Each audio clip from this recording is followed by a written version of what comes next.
তো এখানে কি কি মাছ আছে আমি একটু বলে দিই। এটা পোয়া মাছ, আর এটা হচ্ছে তেলাপিয়া, এটা হচ্ছে মালয়েশিয়ান একটা মাছ, আর এটা চিংড়ি, ওটাও চিংড়ি, ওটা রুই মাছ, আর এটা হলো মাঝখানে এটা মলা ঢেলা, আমাদের বাংলাদেশে যে মলা ঢেলা পাওয়া যায় ওরকম একটু বড় সাইজের।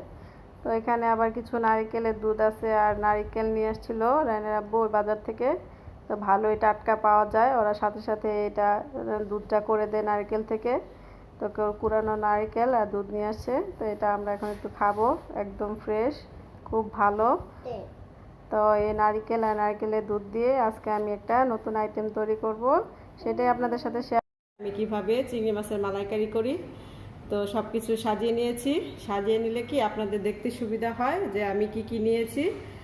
তারপর রান্নার প্রসেস তো দেখবেনই, তাহলে একটু ইজি হয়। এখানে আমি 250 গ্রামের একটু বেশি, কিন্তু আধা কেজিও না, আধা কেজির কাছাকাছি এখানে চিংড়ি মাছ নিয়ে নিয়েছি। আর আমার মালাইকারিটা তৈরি করতে যা যা লাগবে আমি একটু বলে দেই। এখানে 1 চামচ রসুন বাটা, 1 চামচ আদা বাটা, কিছু কাঁচামরিচ, তারপরে হচ্ছে যে তেজপাতা, গরম মশলা, দারচিনি, এলাচি আর শুকনো মরিচ ফোড়নের জন্য, 1 বাটি পেঁয়াজ, মানে 2টা বড় বড় পেঁয়াজ নিয়েছি, আর একটু নারিকেল কোড়া নিয়েছি, আর 1 কাপের, এখানে 1 কাপের একটু বেশি নারিকেলের দুধ, আর হলুদ মরিচ তো লাগবেই পরিমাণ মতো, সেটা আপনারা দেখলে বুঝবেন আমি কি পরিমাণ দিচ্ছি। আর সাথে লাগবে সরিষার তেল, আর হচ্ছে একটু টমেটো সস। আমার কাছে এখন বর্তমানে টমেটোটা নেই, সেই জন্য আমি অল্টারনেটিভ এটা ব্যবহার করছি, কিন্তু আপনাদের যদি টমেটো থাকে অবশ্যই টমেটোটা দিবেন। তা আমি সামান্য পরিমাণে দেব। তো আপনাদের দেখাচ্ছি আমি কিভাবে তৈরি করি চিংড়ি মাছের মালাইকারি। লবণ, হালকা পরিমাণে একটু লবণ আর একটু হলুদ দিয়ে এটাকে ভাজবো। এখানে যে সরিষার তেল দেব মালাইকারিতে, যদি আপনার সরিষার তেলটা দেন তাহলে এটার টেস্টটাই অনেকটা বেড়ে যাবে। এখন তেলটা গরম হয়ে গেছে, আমি এগুলো এখন একটু ভেজে নেই। আপনারা কম বেশি সবাই জানেন যে চিংড়ি মাছ কিন্তু খুব হালকা ভাজতে হয়, খুব কম ভাজবেন। জাস্ট কয়েক সেকেন্ড রেখে আবার উল্টিয়ে আবার কয়েক সেকেন্ড রেখেই নামিয়ে ফেলবেন, কারণ চিংড়ি মাছ বেশি ভাজলে কিন্তু এটা শক্ত হয়ে যায়। ভাজাটা হয়ে গেছে দেখুন, খুব হালকাই কিন্তু ভেজেছি, বেশি ভাজি নেই। এখন আমি এটাকে উঠিয়ে ফেলবো, তারপরে আমি কিন্তু এই তেলে রান্না করব। এখন আমি এই জায়গায় এই যে ফোড়নের জন্য এগুলা দিয়ে দিব, শুকনা মরিচ, গরম মশলা, তেজপাতা দিয়ে একটু ফোড়ন দিব, তারপরে পেঁয়াজগুলো দিয়ে দিব। এখন একটু জালটা কমিয়ে নেবেন, একটু হালকা জালে ভাজতে হবে। তো একটু সুন্দর ফ্লেভার বের হয়ে আসলে আমি পেঁয়াজগুলো দিয়ে দেব। তো এগুলা ভাজা হয়ে গেছে, এখন আমি পেঁয়াজগুলো দিয়ে দিলাম। তো লবণ দিলে পেঁয়াজটা তাড়াতাড়ি ভাজা হয়ে আসে। যে কোনো রান্নায় আপনারা পেঁয়াজটা দেওয়ার সাথে সাথে একটু লবণ দিয়ে দেবেন, তাহলে পেঁয়াজটা তাড়াতাড়ি ভাজা হয়ে যায়। এই তো দেখেন পেঁয়াজটা একটু ভালোই ভাজা হয়ে আসছে, বেশি কড়া করে ভাজা লাগবে না। এখন আমি এখানে এই আদা রসুনটা দিয়ে দেব। এখানে 1 চামচ আদা আর 1 চামচ রসুন আছে। তো চিংড়ি মাছে সবসময় আদা রসুনটা খুব কম লাগে, বেশি পড়লে কিন্তু চিংড়ি মাছের ফ্লেভারটা নষ্ট হয়ে যায়, তাই চিংড়ি মাছ রান্নায় আমরা আদা রসুনটা খুব কমই দিব। এটাকে কিন্তু একটু ভালো করে কষাতে হবে এই আদা রসুনটা। তারপরে আমি হলুদ মরিচ দেব, মরিচটা খুবই সামান্য পরিমাণ দেব। আর যাদের কাছে মানে কাশ্মীরি রেড চিলি পাউডারটা থাকবে তারা এখানে এটা ব্যবহার করতে পারে, তো আমার কাছে এটা নেই, তাই আমি এটা এই নর্মাল মরিচটা খুব সামান্য পরিমাণ দিলাম, আধা চামচের একটু কম, কারণ চিংড়ি মাছে এমন ঝালটা কমই লাগে।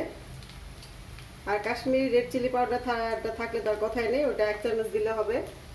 আর সামান্য পরিমাণ হলুদও সামান্য পরিমাণ, 4 চামচের 4 ভাগের 1 ভাগ। এখানে আমি একটু পানি দিয়ে আবার কষাবো। পানি দিয়ে দিলাম,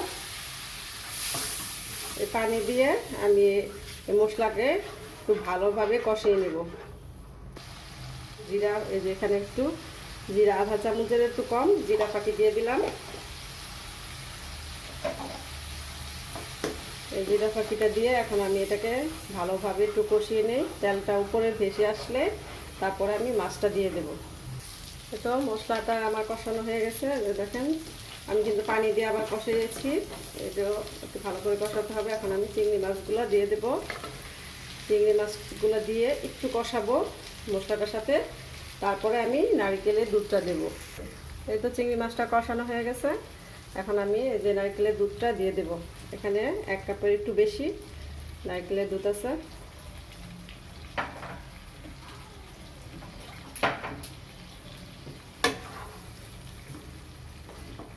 এই যে নারকেলের দুধটা দিয়ে এখানে আমি একটু সামান্য একটু পরিমাণ একটু পানি দিয়ে দেব। এই গ্লাসটা ধুয়ে একটু পানি দিয়ে দেব, অল্প পরিমাণ ঢেকে দিলাম। এখন এটাকে একটু কয়েক মিনিট আমি জাল দিয়ে নেই, তারপরে দেখাচ্ছি। এত বলক এসে পড়ছে। এখন আমি এই জায়গায় একটু টমেটো সস দিয়ে দিব। আমার কাছে যদি টমেটো থাকতো তাহলে আমি টমেটোটা কিন্তু কুচু করে বা একটু পেস্ট করে কষানোর মধ্যে দিয়ে দিতাম। চিনি দিব হালকা, অল্প একটু আধা চামচ চিনি দিব। আর এই তো আমি কয়েকটা কাঁচামরিচ দিয়ে দিলাম। চিংড়ি মাছটা হয়ে আসছে। তো নামানোর আগে আমি এখানে একটু নারকেল কোড়া দিয়ে দিব। এটা খুব একেবারেই অপশনাল। এর কাছে যাদের এই নারকেল কোড়াটা দিতে মানে পছন্দ করবেন না তারা স্কিপ করবেন। তো আমি এইটাকে দিয়ে আর 1 মিনিট নারকেল কোড়াটা দিয়ে আর 1 মিনিট জাল দিব।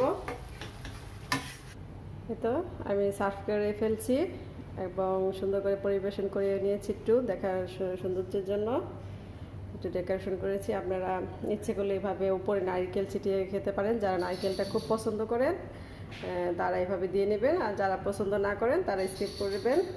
সবাই কমেন্টস করে জানাবেন কেমন হলো আমার এই চিংড়ি মালাইকারিটা। আর আমার চ্যানেলটা প্লিজ সবাই সাবস্ক্রাইব করে দিবেন। আমাকে সবাই হেল্প করবেন এগিয়ে যেতে, তাহলে আমি আরও ভালো ভালো রান্না আপনাদের সামনে উপস্থাপন করব। তো আজকে তো রাত্রে আমাদের ভাবির বাসায় দাওয়াত আছে, তো ওখানে কিছু শ্যুট করেছি। তো ওগুলো আপনারা দেখেন, আমি জানি ভাবিদের ব্লগে অবশ্যই আপনারা দেখবেন। তো এই তো আমরা ফাতেহা ভাবির বাসায় চলে এসেছি। সবাই যে বাচ্চারা খেলাধুলা করতেছে, তো আমরা একটু গল্প গুজব করলাম। তো আমরা এখন সবাই খাবো। তো অনেক দিন পর অনেক মজা করলাম, সবাই একসাথে হলে অনেক মজা হয়। তো ভাবি এবং আন্টি অনেক কষ্ট করছে, অনেক আইটেম করছে। বিশেষ করে আন্টিকে অনেক অনেক ধন্যবাদ। আন্টি আমাদের জন্য অনেক কষ্ট করছে, অনেক আইটেম করছে। আন্টির রান্না মানে মাশাআল্লাহ কি বলবো, অনেক মজা। অনেক দিন পর মানে মজা করে খেলাম।